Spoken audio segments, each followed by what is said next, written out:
I have this expression I call it nontent. So it's like nonsense content. The biggest mistake that most people make, especially brands, is they make content for content's sake. They haven't earned the right to make the content, you know? So they basically, they don't do anything, they just make content about it. When you just talk about product, that can be nontent. But actually as well, it can be nontent when you try and pretend that you're a cleaning brand that's gonna save the planet, you know? It's like, that's also nontent.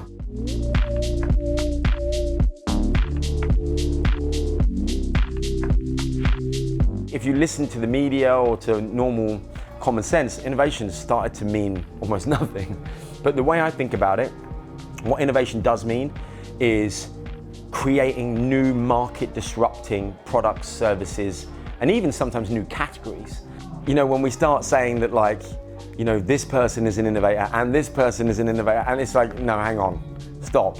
You know, it's either we're diluting the importance of the idea by giving it to everyone.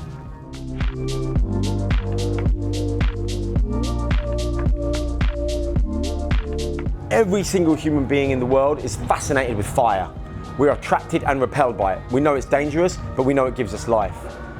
And every single human being in the world is attracted to the way in which we communicate and connect as tribes. It's deep within us. We are tribal beings. What culture is those communities and those tribes making changes happen in the world. That's culture. And what innovation makes the mistake of doing is thinking that innovation is like inventing a better mousetrap or inventing a better, gadget that has a bigger, button on it. That's not innovation. Actual innovation is cultural. It's innovation when the Supreme Court says that women can decide whether they're going to have a child or not. It's innovation when people say, actually, people can marry regardless of whether or not they're this sex or that sex, right? That's innovation.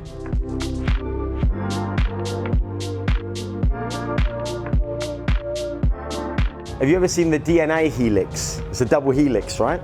That dance is the dance of technology and culture. With that exponential technological change, we're seeing exponential societal change. So it's culture and technology spinning around each other in a helix. And we focus way too much on what we can measure, which is the technological one, and not enough on the cultural one that always follows it.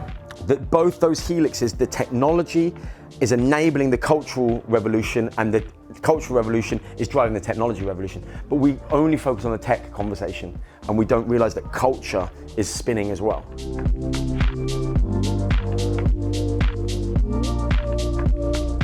I was watching a film, 2001 Space Odyssey, right? There's monkeys fighting over water, and one monkey realizes that if he picks up a bone, he can cave in the other monkey's head and get the water.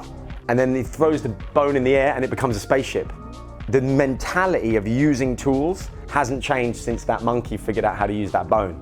The real thing that we've got to realize is that it's us, humans, pumping ourselves into those tools and passing down those pipes. That's really the thing that we should really focus on. Every single platform allows you to do that with a new little tactical nuance, but don't get too excited by the tactical nuance. Be strategic and be excited by what humans respond to.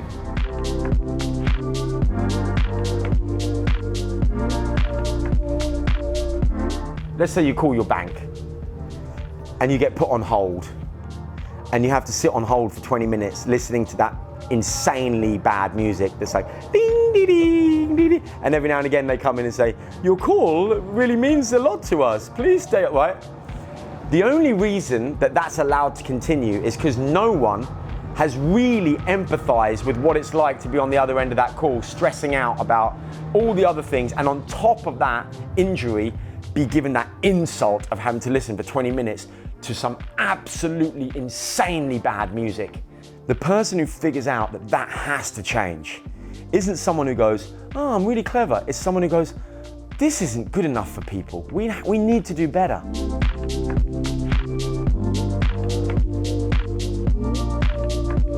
I don't think I'm necessarily more intelligent than anyone, but I do think because my mum is the way she is, I have a lot more empathy. And I hate to say this, that's why I keep kind of winning. And I tend to find that real insights, the ones that set your hairs up on your arm, they're not really about intelligence, they're actually about emotion. Young people are extremely practical, they're extremely pragmatic. They don't really care who's gonna help, they just need the help. And if you're a brand and you're listening to this, it's your time to step up and do something now. And if you don't, you are obscure and irrelevant. Think about your conscience. What could your brand do authentically to support the communities that desperately need your help? Before you ever make any content, ask yourself, is this 100% true? And does it represent the absolute radical, authentic truths of who I am and what my brand is about? Secondly, does it actually add value for any group? And I would say it could be even a small group, but does it add value for someone in particular, a group in particular?